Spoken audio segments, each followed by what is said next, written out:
Hello everyone, let us start chapter number 15, our environment in science.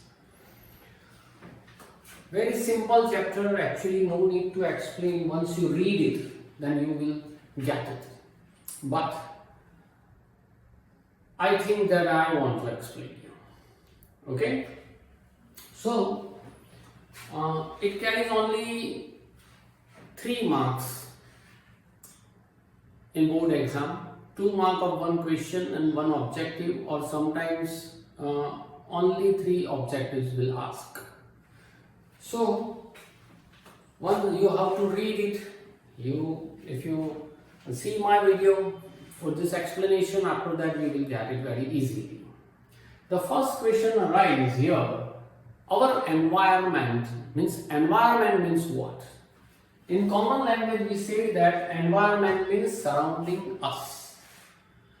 जो अपनी आजू-बाजू जे कहीं चाले है, that is called our environment. So here we say that what do you mean by environment?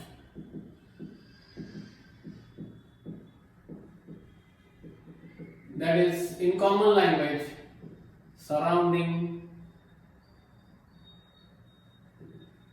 us. That is called environment. You know that in the environment, in this chapter, we are going to study about what is called environment, how environment affect us, and how we affect the environment. Okay? Means, first, you know that environment containing what? Environment contains organisms, whether they are living or non-living. Here non-living means what? Non-living means not your textbook, not your notebook, not your pen, not your mobile. Non-living thing means naturally non-living. Means natural factors just like air, wind, water, soil, minerals, etc. So remember this aspect also. Non-living means naturally non-living. Is it okay? So environment, it comprises of mainly organisms, whether they are living or naturally non-living. So it comprises of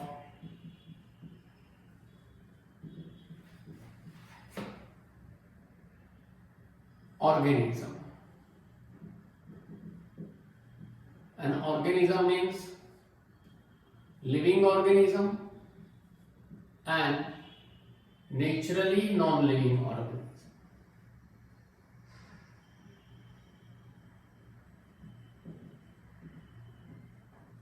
Okay? Living organism, that you know, we start from microorganism and then moves to higher level, and the top level, remember, is human being. Okay? So living organism and naturally non-living organisms are there. How the components of environment interact with each other? Mainly we said that living and naturally non-living are together form environment. That means these are the components of environment.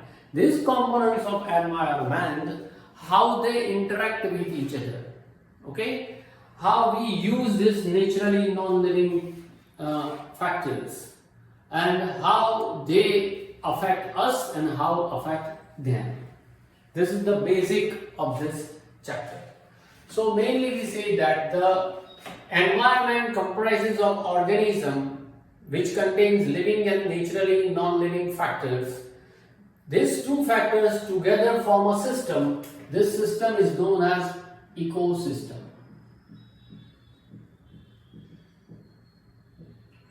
So in the environment made up of 2 factors, and these factors together form a system. This system is known as what? Ecosystem. Ecosystem is what? Structural and functional system of communities. Ecosystem is this, it is the structural and functional system of any communities. Here communities means living and naturally non-living, means in short it is called organism. So it is the structural and functional system of communities, and surrounding these communities, what? Surround any community, that is environment, right? So it is the structure and functional system of communities and its environment.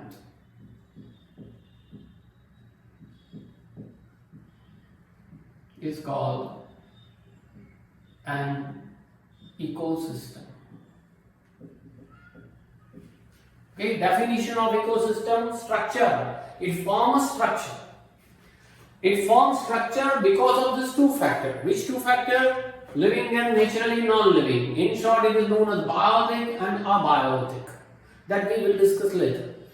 So structure and some functions are there. Why we say that functions are there? Because we are interacting with all these naturally non-living and other living organisms also. We means human being. Human being depends on naturally non-living, that is air, water, wind, okay, soil, rock, minerals, etc. And we are also depending on living organisms. As for example, suppose you are vegetarian, then you are depending on plants. If you are non-vegetarian, we are depending on animals. Means sometimes we both, we are omnivores, suppose. Then we depend on both.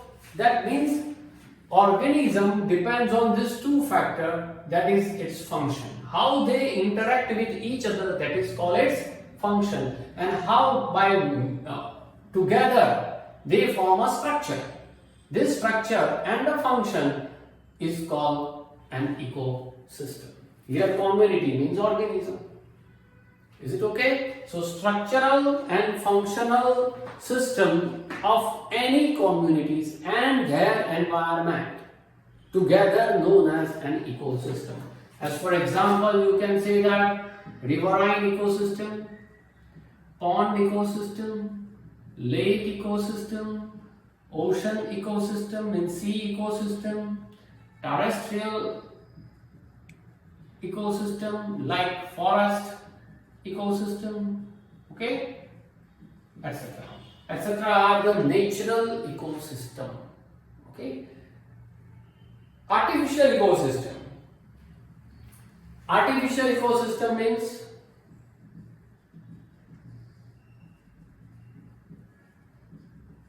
that is called in common language man-made ecosystem. As for example, garden. Living and naturally non-living are there. Okay, so garden is called artificial ecosystem. As for example, aquarium. In our home sometimes we place aquarium. Aquarium contains what? Riverine or ocean ecosystem. Okay, this is the artificial ecosystem. Aquarium is called artificial. Garden is called artificial ecosystem. Right? So in this way, some artificial ecosystems are also there. You can see that crop field, where we grow crops. It is also called artificial ecosystem. ખેતરો બધા બરાબર, બગીચા હોય, ચાયનો બગીચા હોય, જુદા જુદા ખેતરો હોય, aquarium, બરાબર. So all these are known as what? Artificial ecosystem, that man made, that we create certain area, and in this area we try to create certain ecosystem. Okay, now ecosystem has mainly two parts. There are factors of ecosystem which ecosystem contain. I told you that biotic and abiotic factor. Biotic factors and abiotic factor. Biotic means living organism. You know that living organism like biotic means living organism. Living organism means human being, then animals, birds, and reptiles. And you have learned in 9th standard all the same microorganisms, reptiles, avies, right? Mammals, etc. Abiotic factors means naturally non-living. Non-living but naturally non-living. You must have to write this. As for example, air, water, right? Then rock, minerals, etc. All these are called naturally non-living. So ecosystem, what are the factors of ecosystem? Biotic factors and abiotic factors. In short, what do you mean by ecosystem? Other definition of the ecosystem, you can write that biotic factor and abiotic factor comprises, means together. Biotic factor and abiotic factor comprises of ecosystem. Right? It made ecosystem. That is all one ecosystem. It may be man-made, it may be nature. Okay? So natural ecosystem and artificial ecosystems are there. You have also learned about producer,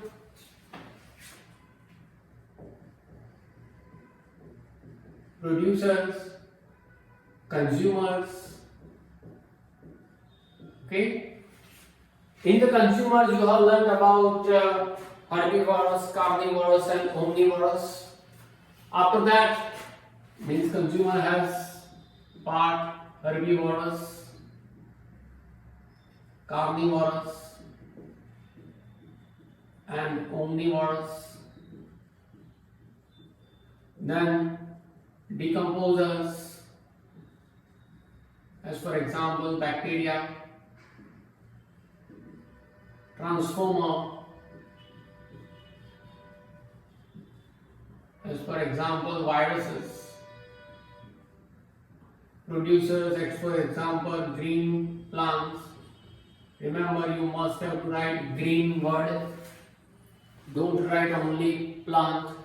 Okay, so green plant is called producer, consumers having 3 parts, decomposers and transformer. You have learned it and you know it also.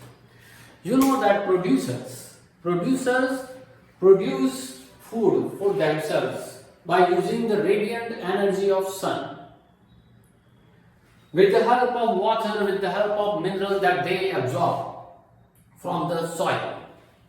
The procedure is known as photosynthesis, and this is done because of chlorophyll or chloroplast present in the plants, and that's why the color is green. That you know.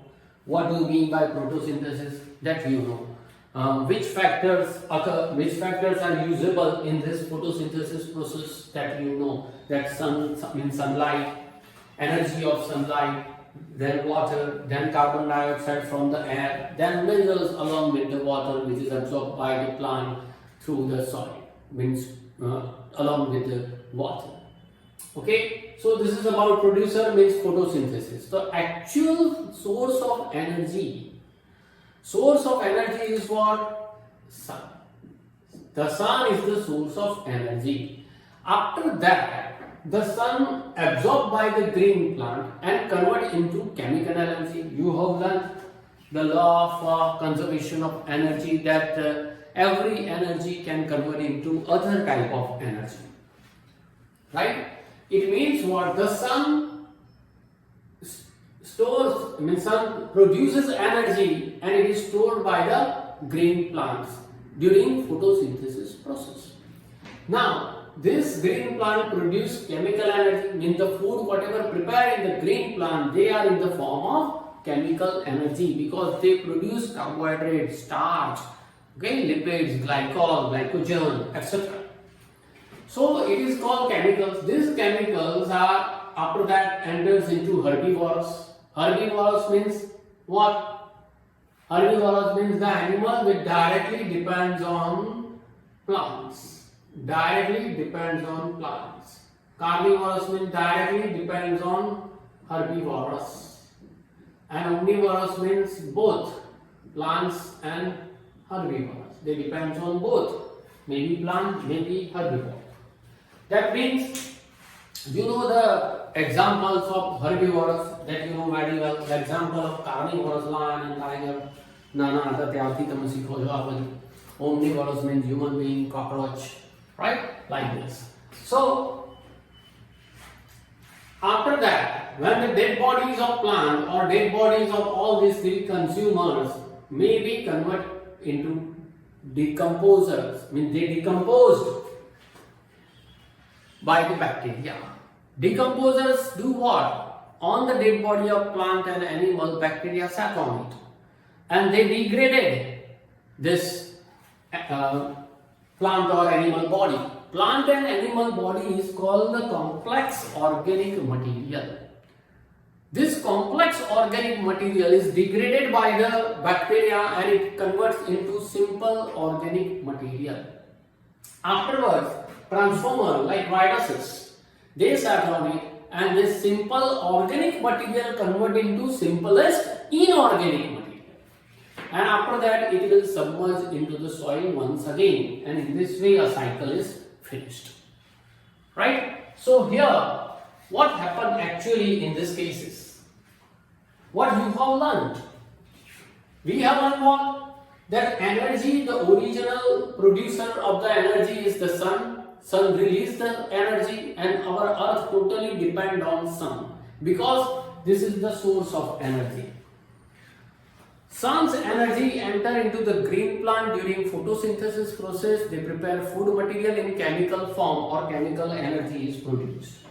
This chemical energy enter into herbivores. This energy enter into carnivores. This energy enter into decomposer and after that last level transformer.